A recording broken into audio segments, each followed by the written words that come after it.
Minister, honorable professors, ladies and gentlemen, dear friends, dear colleagues. I'm afraid that I have to start with the disappointing confession that the conclusion of my presentation will be that I don't know what is the shape, what is the design of the Union as values of the member states. I have only some ideas, and I will try to show you this mosaic of ideas about this question, and I hope that we will be able to create at the end of this research a comprehensive view about the Union, about the values of the Union, and about the Union as union of values. Of course, when we are at the beginning of a research, it's not so bad if you don't have the final answers. Perhaps, as researchers, we could say that if we have the answer at the first step, it's a worse thing. But I'm afraid that this second part of the workload of this community is a bit more difficult than it was the first one. Because last year we had to put together our opinions, our views about the national constitutional identities. It wasn't very easy, but at least every member of this research group had to speak about her or his national views about the constitution, about identity, about nation. But now we have to say something about a very, very abstract notion, because the notion of values is, I think, the most abstract notion in the actual legal framework of the European Union and of the member states. Of course, we know that the development of law, the legal history, it's very, very sharply going to a higher and higher level of abstraction.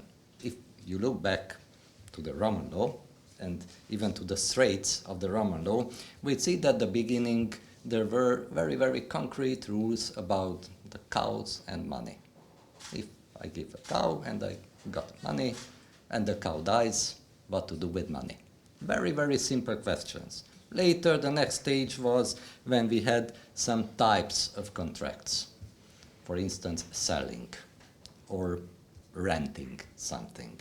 It was a bit more abstract because we lost the very, very concrete notion of cow, horse, house, I don't know, sword. And we had only the things. Selling things means that giving things for money. It was a bit more abstract. The third level was practically, it was the beginning of the Christian empire in Rome. It was when we had the notion of contract. It was something even more than selling or renting or locatio, conductio, and so on. The contract was only that if we have an agreement with the purpose to put this agreement under the protection of law, then it's binding for the parties. It was even more abstract. Perhaps this was the beginning of the legal profession, when there were the ordinary people, if I may say, the ordinary people with the ordinary meaning of the notions, and there were the legalists, lawyers, who had different interpretation of the same notion. So since then, for instance, a university does not mean a universality of peoples, it means something else. And we survived some centuries with this level of abstraction, but later came the 18th century, 19th century, 20th century, and we got the principles, the legal principles. In the 19th century, the list of legal principles in the beginning of every great act, for instance, the general part of the criminal code. Until then, until the 19th century, we had only the list of crimes. And the end of every crime was that, kill it. capital punishment. But since the 19th century, we have the general part. We have the notion of crime, which does not mean manslaughter or I don't know what. It was a general notion. I will not translate the Hungarian one because it's extremely complicated and abstract, even for me. And later, we put these legal principles into the constitution because we created the charter constitutions, hence the historical constitution ended their force for different situations in every country. So we had the charters, which were even more abstract parts of the legal corpus, and the constitutional principles were at an unbelievable level of abstraction. For instance, if I ask you, what does it mean that human dignity is inalienable? What does it mean, human dignity? If you tell me a very, very standardized notion, interpretation, I will be very happy. Because practically when we teach about human rights or constitutional values, and we have to express somehow or to show somehow to our students what does it mean human dignity, we think it's a very, very hard thing, even for a Catholic university, where we know the answer. Because, of course, the human dignity comes from together with the Christianity. What does it mean, dignity? Dignity means that we have to observe something. Where does dignity come from? From the creation by people, by God, because the God has the dignity. The God is who had to be observed without any doubt, without any limitation. And the man and woman, of course, so the mankind, as creation of the God, holds this origin coming from the God, and this is the origin of the notion of dignity. But now, in 2023, what can I do with this interpretation? If I put away this part, then I have a very, very abstract notion we use day by day, and we don't know what is the content, what is the outcome of this situation, that these very, very abstract values can be used for different purposes, for one purpose and for the adversary purpose, because we don't know what is the meaning. So this is why I'm a bit not only disappointed, I'm afraid that if we use this notion of values, which is the actual part since 1992, I think the Maastricht Treaty was the first legal document which contained the notion of value. Now we are at an abstraction level where we can dream what we want. And please try to dream with me.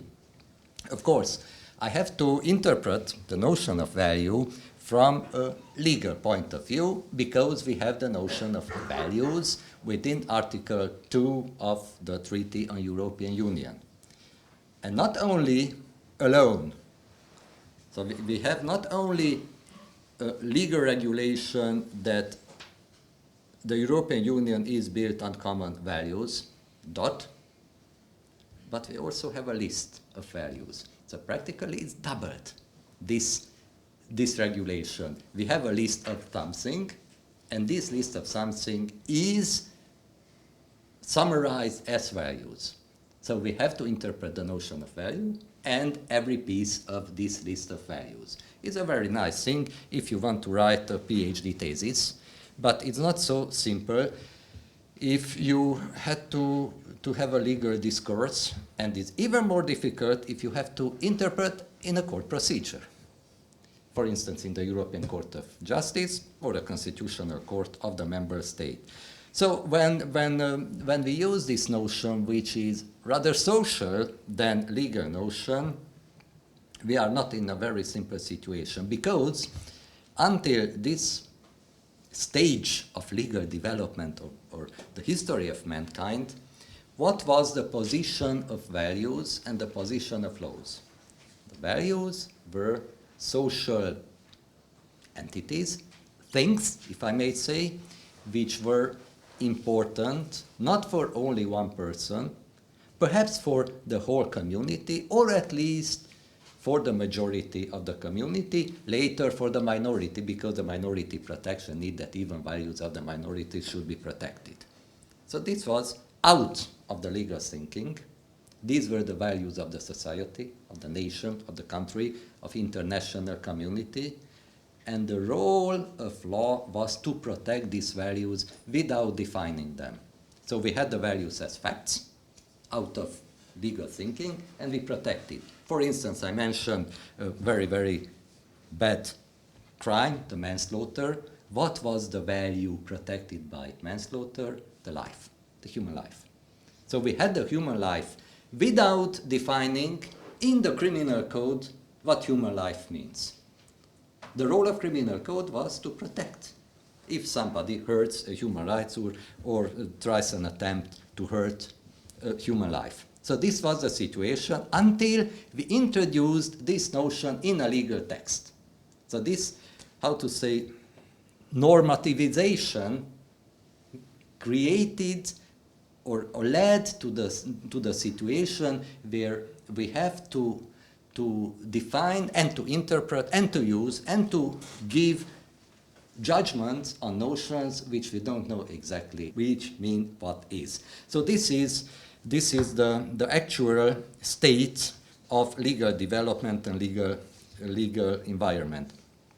So perhaps if I try to be a bit more literal, I can say that the actual problem of us, or actual task of this research group, is to stop a spinning wheel. But we have the question of Wotan, of Wagner, that how do you stop a spinning wheel? And we know that a spinning wheel cannot be stopped, because we are facing a more and more increasing complication or complicated level of the legal environment when our experience, our knowledge is more and more specialized. So practically there is no legalist, no judge, no constitutional justice, no justice of the European Court of Justice, no judge of the European Human Rights Court who may say that I know everything about law. I know everything about private law, about criminal law, about international law, and so on. Even if we choose only one field, if we say private law, in this part, in Central Europe, we have the tradition that even those who study or practice private law divide themselves into law of contracts and law of properties. And it happens even in courts. I asked my colleagues in Slovakia, Czech Republic, what is the situation? And they said that yes, of course. We have a panel of judges for contracts and a panel of judges for estates, for properties. And they don't like to be mismatched. It happens only in our court, because it's another question that it's not a theoretical, it's a very practical question, that in Hungary there are less and less cases.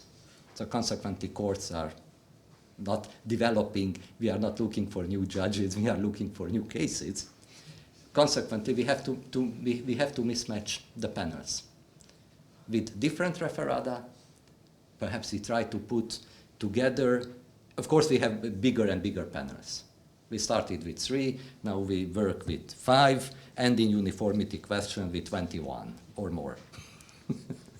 Because we need at least one judge, or if it's possible more, 2 or 3 judges who have experience in that particular field of law, and the others will accept their knowledge. So consequently, going back to the theoretical question, the experience in the academic sphere, the experience in the practice is more and more specialized, while the legal environment is more and more complicated. Not only due to this level of abstraction. Please try to look at the binding legal texts, to be very general. We have the laws in a country, we have the international laws, we have the legally binding texts of the European Union, and we have binding decisions from the Court of Justice, from the European Court of Human Rights, from the National Constitutional Court, from the National Supreme Court, if you have separate administrative courts from them. So we have a lot of decisions, and everybody says, please follow me. I told you what you have to do. I tell you what you have to understand about this situation. And have we got the end of the story? No, because we have the very nice notion of soft law. We got even biggest library of soft laws. Opinions, recommendations, statements, and you can choose what you want. So we have a lot of texts which tell me, please, this is the truth. This is the better or the best legal interpretation. Please follow this. On institutional side, we see that even those traditional limitations of fields of law, private, criminal, and so on, are mismatched. Because we have to face a situation where the state and the international administrative bodies are involved in everything. So we are not in the 19th century, when state administration meant taxation, some legislative competencies, and so on. Now we have a lot of administrative bodies for everything. For sovereignty, this is the newest in Hungary, of course, but we have for data protection, public procurement, and so on. And what does it mean? Usually is in the hand of the parties the decision whether if somebody feels his or herself injured, to start a civil lawsuit against that person who committed that injury, or vice versa. He goes to an administrative body, the administrative body gives a decision, and the party who is condemned by an administrative mean, the party who is condemned starts an administrative lawsuit against the authority. But practically it's invert the situation. And in different types of trials. Civil trial is one, administrative trial is the other, but the substantive law is the same. So consequently, we cannot say that I am a civil lawyer. It means that I know, of course, everything about civil law or private law. And it means that as an advocate, a judge, I don't know what kind of legal representative, I try to have a decision based on civil substantive law and in a civil procedure. Because it can happen that comes another person who says that he's an administrative lawyer, advocate, judge, so on, but the substantive law is also the civil code of a given country. Different interpretation, different notion, and we try to have a community of values based on this situation. So, to go to the conclusion that I don't know everything about the Union as a community of values, we know also what the president of the Constitutional Court of Hungary, in one of his speech he had last Saturday on the day of the Bar Association, he went back to the core of the European Union, that the European Union is not a state. The European Union actually has no sovereignty. The sovereignty of the Union, or the power of the European Union, comes from the sovereignty of member states, from the will of the member states. Very nice. It means that this debate we face in these years between the European Commission, sometimes the European Court of Justice, and the member states, it's not a real one.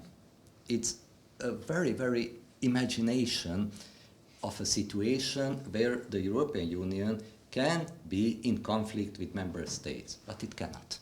Because nobody, if last year we were talking about identity, if the common European identity is based on the identity of member states, it means that these two identities cannot be in a contrary position. Of course, there can be legal debates on very, very typical problems.